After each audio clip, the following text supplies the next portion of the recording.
किसान भाइयों नमस्कार। एसआरजे फार्मिंग की एक नई वीडियो में आप सभी का स्वागत है। किसान भाइयों, आज की वीडियो में हम जानने वाले हैं धान में बालियां निकलते समय हमें कौन कौन से खादें देनी चाहिए। बहुत से किसान भाई कमेंट करते हैं कि क्या हम इसमें सागरिका, बायोबीटा, NPK, potash, sulphur, fungicide, DAP, zinc इन सबको दे सकते हैं क्या। तो मैं यहाँ पे पूरी जानकारी आपको देने वाला हूँ। क्या आपको देना चाहिए, क्या नहीं देना चाहिए, इनके देने से क्या लाभ हो सकते हैं, क्या आपको हानि हो सकती है, यानी क्या नुकसानदायक हो सकता है, क्या लाभदायक हो सकता है। तो दोस्तों, बहुत सारे किसान भाई ऐसे होते हैं जो इस समय सागरिका भी डाल रहे हैं, बायोबीटा भी डाल रहे हैं, एनपीके डाल रहे हैं, कोई पोटाश डाल रहा है, कोई जिंक डाल रहा है, कोई डीएपी डाल रहा है, कोई कुछ डाल रहा है, कोई कुछ डाल रहा है। तो क्या हमें इस समय ये सारी चीज़ें डालनी चाहिए जब धान में बालियाँ निकलने वाली अवस्था आ गई है, यानी गबोड़ अवस्था आ गई है। तो दोस्तों, गबोड़ अवस्था में अगर आप सागरिका, बायोबीटा या कोई भी अन्य जो ग्रोथ प्रमोटर होते हैं इनका इस्तेमाल करते हैं, तो मैं ऐसा नहीं करता हूं कि इस्तेमाल करने से कोई लाभ नहीं होता है। ये काम करते हैं, पौधे की ग्रोथ को बढ़ाते हैं, पौधे में जो बढ़वार होती है उसको बढ़ाते हैं। लेकिन क्या हमें इस समय बढ़वार पे ध्यान देना है या फिर बालियों पे ध्यान देना है। अगर आप सब लोग इस समय बढ़वार लेना चाहते हैं तो इनका प्रयोग कर सकते हैं, लेकिन हमें इस समय फोकस करना है कि हमारे जो धान में बालियाँ आ रही हैं वो बालियाँ मोटी आएँ, बालियाँ लंबी आएँ, बालियों में जो भी दाने आए वो भर जाएँ। और अगर आप इस समय इनका प्रयोग कर देते हैं तो धान के पौधे की बढ़वार तो बढ़ जाती है, लेकिन बालियाँ जो आती है वो छोटी रह जाती हैं। तो इस समय आपको किसी भी प्रकार का ग्रोथ प्रमोटर जो आते हैं, चाहे जो भी आता हो, उसका इस्तेमाल आपको धान की फसल में गबोड़ अवस्था में नहीं करनी, यानी उस अवस्था में नहीं करनी है जब धान में बालियाँ निकलने वाली अवस्था आती है। तो अगर आप इस समय इसका इस्तेमाल करते हैं तो कोई विशेष लाभ आपकी धान की फसल को नहीं होने वाला है, उल्टा आपका पैसा बर्बाद हो जाएगा। तो मैं अपनी सारी वीडियो में बोल रहा हूँ कि आपको ये इस्तेमाल नहीं करना है। जो किसान भाई कमेंट करते हैं कि क्या हम इस समय धान में कोई भी ग्रोथ प्रमोटर डाल सकते हैं, तो मैं उनको साफ साफ मना कर रहा हूँ। आपको इस समय जब धान में बालियाँ निकलने वाली अवस्था आती है उस समय आपको नहीं करनी है, उससे पहले आप कर सकते हैं। अगर आपकी धान की फसल अभी काफ़ी पीछे चल रही हो और पौधे की ग्रोथ काफ़ी रुक गई हो तो आप कर सकते हैं। लेकिन ज़्यादातर किसान भाइयों की जो खेत फसल है वो लगभग 60 दिन के ऊपर ही हो गई है, 70 दिन 80 दिन होने वाले हैं। तो ये वो अवस्था होती है जब धान में बालियाँ निकलने वाली होती है, और इस अवस्था में आपको कोई भी किसी भी प्रकार का ग्रोथ प्रमोटर आपको इस्तेमाल नहीं करना है। कोई भी फ़ायदा आपको नहीं होने वाला है, उल्टा आपको नुकसान होगा। आपकी जो बालियाँ आएंगी वो छोटी रह जाएंगी, बालियों में जो दाने होते हैं वो भी सही से नहीं भर पाएंगे, क्योंकि जो पौधा है वो अपनी ग्रोथ में सारी एनर्जी लगा देगा। तो इसलिए आपको इस समय इसका इस्तेमाल नहीं करना है। जब धान में बालियाँ निकलने वाला समय होता है तो सबसे ज़्यादा हमें ज़रूरत होती है फास्फोरस और पोटास खाद की। तो इस समय इन दोनों खादों की आपको कमी नहीं होने देनी है, बाकी कुछ ज़्यादा आपको नहीं करना है। अगर कोई रोग लग जाता है, कोई बीमारी लग जाती है तो उसका तो आपको निदान करना ही करना है। तो अगर आपके धान की फसल में इस समय कोई रोग लगा हो, उसके बारे में आप जानना चाहते हैं, तो नीचे आप कमेंट करके भी पूछ सकते हैं। और कमेंट बॉक्स में मैं अपना व्हाट्सअप नंबर भी दे दूंगा। जो किसान भाई जानना चाहते हैं वो मुझे व्हाट्सअप के माध्यम से भी संपर्क कर सकते हैं। तो आपके अगर धान की फसल में कोई भी रोग हो, कोई भी बीमारी हो, कोई भी कीट लगा हो, तो उसके बारे में जान सकते हैं। वैसे भी अगर आप पूछ लेंगे तो मैं कमेंट में ही रिप्लाई कर दूंगा। अगर ज़्यादा कमेंट आते हैं तो मैं उस टॉपिक पे वीडियो भी बना दूंगा। तो इस समय आपको केवल 2 खादों की पूर्ति करनी है। पहला हो गया आपका फास्फोरस और दूसरा हो गया आपका पोटास। इनकी कमी नहीं होने देनी है। अगर इनकी कमी रह जाएगी तो जो आपकी धान में बालियाँ हैं वो छोटी रह जाएंगी, बालियाँ कमज़ोर रह जाएंगी, बालियों में दाने नहीं भर पाएंगे, उत्पादन आपका कम रह जाएगा। तो इस बात का आपको ध्यान रखना है।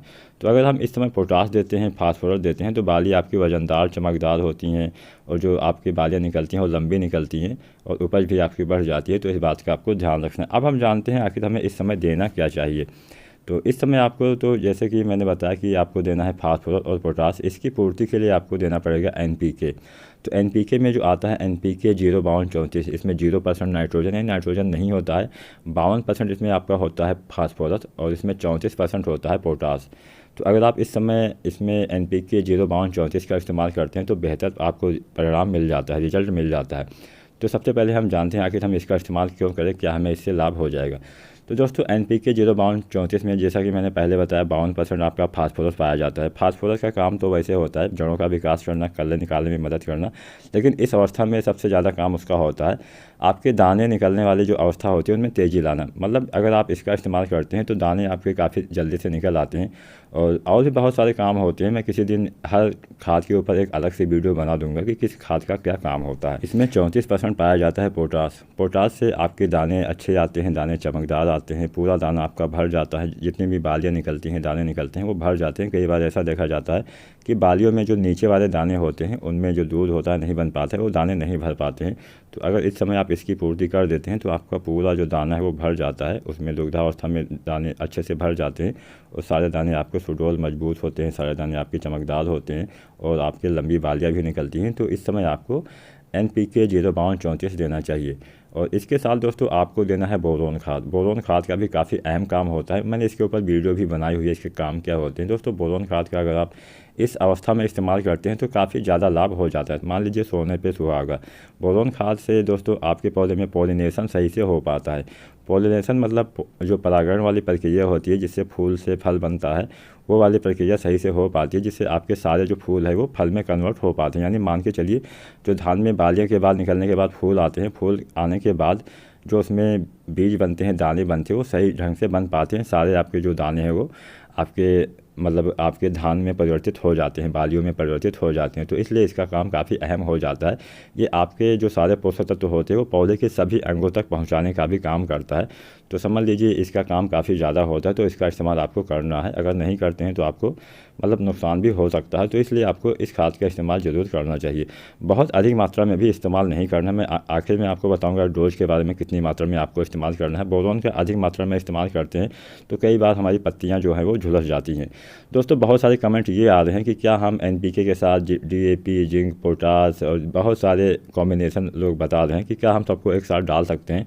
तो मेरा एक यही सुझाव है कि कभी भी ये सारी खादें जब आप डालिए तो एक एक करके अलग अलग अगर आप डालते हैं सारी खादों को तो वहाँ पे आपको काफ़ी बेहतर परिणाम मिल जाता है। अगर आप एक साथ डालते हैं तो कुछ ना कुछ तो रिएक्शन हो ही जाता है, आपका फ़ायदे की जगह नुकसान हो जाता है। तो मेरा हमेशा मानना यही है कि सबको अलग अलग देना चाहिए। अगर अलग नहीं दे सकते हैं तो ज़्यादा से ज़्यादा 2 चीज़ें एक साथ आपको देना चाहिए। इससे ज़्यादा चीज़ें नुकसानदायक ही करेंगी, फ़ायदा नहीं करेंगी। कॉम्बिनेशन ज़्यादा आपका नहीं रखना चाहिए।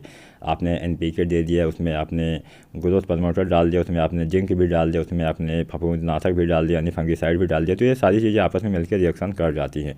दोस्तों अगर आपने इस अवस्था में यानी जब आपने धान में बालियाँ निकलने वाली होती है उस अवस्था में अगर आपने यूरिया खाद नहीं दी है, मतलब उससे पहले नहीं दी है, किसी कारणवश नहीं दे पाए हैं यूरिया की दूसरी डोज या फिर कमी रह गई है, पत्ते आपके पीले नज़र आ रहे हैं, तो आप इसमें इस समय यूरिया भी डाल सकते हैं। तो यहाँ पे हम जान लेते हैं मात्रा के बारे में, कितनी मात्रा में हमें ये सारी खादें देनी है। तो धान में बालियाँ निकलने से पहले यानी गबोड़ अवस्था में आपको ये सारी खादें देनी है। NPK 05234 की मात्रा आपको रखनी है 1.5 किलोग्राम प्रत्येक एकड़ के हिसाब से, यानी 1.5 किलोग्राम आपको लेना है NPK 05234। और इसके साथ आपको लेना है 100 ग्राम बोरोन खाद 100 ग्राम आपको लेनी है। और अगर आपके पत्ते पीले नज़र आ रहे हैं, यूरिया की कमी आपको नज़र आ रही है, तो यहाँ पे आपको 1.5 किलोग्राम यूरिया भी लेनी है। इनको आपस में घोल के आपको 160 से 170 लीटर पानी में मिला के आपको आपकी धान की फसल पे स्प्रे करना होता है। अगर आप इस समय इसका स्प्रे कर देते हैं तो आपके धान में अच्छे से बालियाँ आती हैं, लंबी बालियाँ आती हैं, और किसी भी प्रकार का ग्रोथ प्रमोटर आपको इसके साथ नहीं डालना चाहिए, वो आपको ज़्यादा फ़ायदा नहीं देने वाला है, जैसा कि मैंने पहले ही आपको बता दिया।